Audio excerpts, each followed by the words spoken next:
বয়স হয়েছে না, চশমা ছাড়া চলতে পারি না। এখন আমি একা এসছি, একাই আছি। হ্যালো বন্ধুরা, গুড মর্নিং সবাইকে। কেমন আছো তোমরা? আশা করি ভালো আছো। চলে এসেছি আর একটা নতুন ব্লগের সঙ্গে, তোমাদের সঙ্গে আড্ডা দিতে। এখন বাজে 9:31। এই যে আমি এখন রেডি হয়ে বেরোলাম, একটু হসপিটালে যাব, আমাদের গ্রামীণ হসপিটাল যেটা আছে ওখানে যাব। আসলে 5 দিন আগে আমাকে তোমাদের আগে ব্লগে দেখিয়েছি, আমাদের যে মিনিটে আছে বিড়ালটা, ওকে একটু কোলে তুলেছিলাম। কোলে তুললে এক হাতে আমার খাবার ছিল ওকে দেওয়ার জন্যে, আর এক হাতে ও ছিল।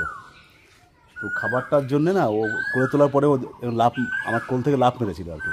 তো ওর নখটায় হালকা আমার আঙুলে লেগে একটুখানি রক্ত বেরিয়েছিল। ব্যাস হয়ে গেল। এখন ওইটার জন্য ভ্যাকসিন নিতে হবে। তো 5 দিন আগে, মানে গেল শনিবারে হয়েছে এটা। তা শনিবারে আমি টিটেনাস নিয়েছি, এখন ওটাকে বলছে ভ্যাকসিন নিতেই হবে। কিছুদিন আগে আমার কুত্তার বাচ্চা ছিল, মানে কুকুরের বাচ্চা, তো ডগি, তো ও ওরকম করেছিল, সেখানে আমি ভ্যাকসিন নিয়েছিলাম। তো প্রায় 1 বছর মতো হতে গেল, 1 বছর হয়তো পুরো হয়নি, হওয়ার কাছাকাছি। তো আবার এটা দিল, আবার এখন যাচ্ছি নিতে। এখন হসপিটালে যাব, আজকে দেয় কি কখন দেয় কী করে, তারপরে ওটা নিতে হবে আর কি। তো এখন বেরিয়েছি। সকালে ব্রেকফাস্ট ভাত খেয়েছি, দুপুর রান্না করেছে, দুপুরে রান্না মানে করছে এখন।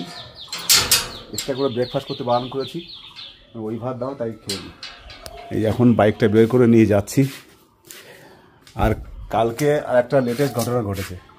কালকে কি হয়েছে, ছেলেকে পড়তে নিয়ে যাচ্ছিলাম, আর হাবড়া প্ল্যাটফর্মের সাইড দিয়ে রাস্তা আছে, গলি রাস্তা, শর্টকাট, ওখানে যাচ্ছিলাম। তো আমি যেতে যেতে, আমি রাস্তা দিয়ে যাচ্ছি, মানে আমার ডান সাইডে আমি ওকে একটা ভ্যান রিক্সাকে আমি ওভারটেক করছিলাম।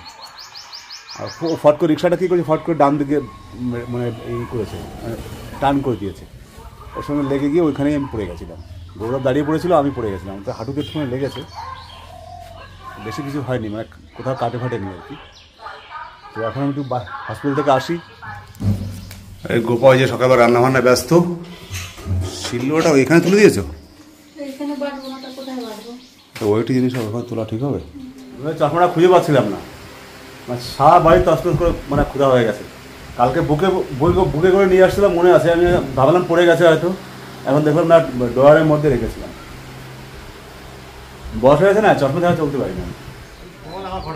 এই যে এখন হসপিটালে এসছি, এই লাইন দেখো, লাইন লম্বা লাইন, এখন লাইন দাঁড়িয়ে টিকিট নিতে হবে। আউটডোর থেকে টিকিট নিয়ে তারপরে ভ্যাকসিন নিতে যেতে হবে।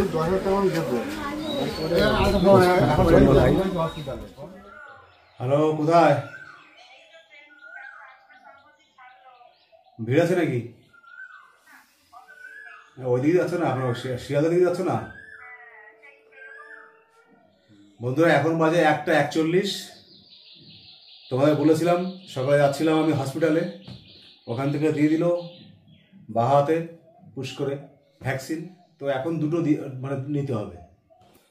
তো আজকে একটা 26 তারিখে ডেট দিল, আজকে একটা দিল, আর 29 তারিখে একটা আছে। ওখান থেকে এসে স্নান করলাম, স্নান করে তাড়াহুড়ো করে খেয়েছি। দুপুরের খাওয়া হয়ে গেছে। গৌরব গোপা দুজনে খেয়ে নিয়েছে, ওরা রেডি হয়ে, আমি 3জনে রেডি হয়ে ওদের স্কুটি করে এখন প্ল্যাটফর্মে দিয়ে এসেছি। 1:20 ট্রেন ধরেছে। তো এখন গোপাকে ফোন করলাম, কোথায় আছো, কী ব্যাপার? তো ট্রেন পেয়ে গেছে, ট্রেন এখন প্ল্যাটফর্ম ধরে ছেড়ে দিয়েছে আর কি। আজকে বাড়ি আসবে না, আজকে চলে যাবে সোজা বাপের বাড়ি, মানে আমার শ্বশুর বাড়ি, ঠাকুরনগর।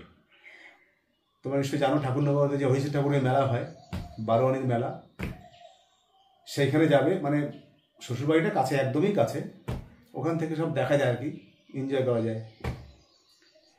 তো আমি যখন বাড়ি থাকি না, 1-2 দিন ডিউটির জন্য থাকি ওখানে, তখন ওরা চলে যায়। এখন আমি একা এসছি, একাই আছি, বৌদিরাও নেই, ভাইজিটাও নেই, টোটালি বাড়িতে আমি এখন একা। তো এখন ওদের রেখে স্টেশন দিয়ে এসে আমি আবার আমার সব গার্ডেনে বেগুন গাছে, তারপরে ভেন্ডি গাছে আমি এখন তেল স্প্রে করলাম। এটা দেওয়া দরকার ছিল, 4-5 দিন হয়ে গেছে।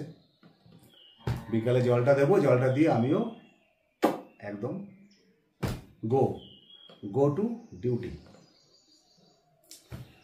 আবার আমি আসবো কালকে রাত্রিবেলা, তার মধ্যে যদি গোপা আসবে, যদি আসতে পারে। তো খাওয়া দাওয়া কমপ্লিট হয়ে গেছে, হাত মুখ ধুয়ে দিয়েছি, ফ্রেশ হয়ে গেছি। এখন আমি একটু ঘুমাবো। এখন ঘুমানো ছাড়া কোনো কাজ নেই, বাড়িতে কেউ নেই, একা একা। ব্যাস, এখন থেকে আমি যেটাই শ্যুট করবো একা। আর এখন তো আর শ্যুট করবো না, এখন ঘুমাবো ব্যাস। বিকেলে উঠে তোমার সঙ্গে আবার দেখা হবে। বন্ধুরা এখন বাজে সন্ধ্যা 7:03।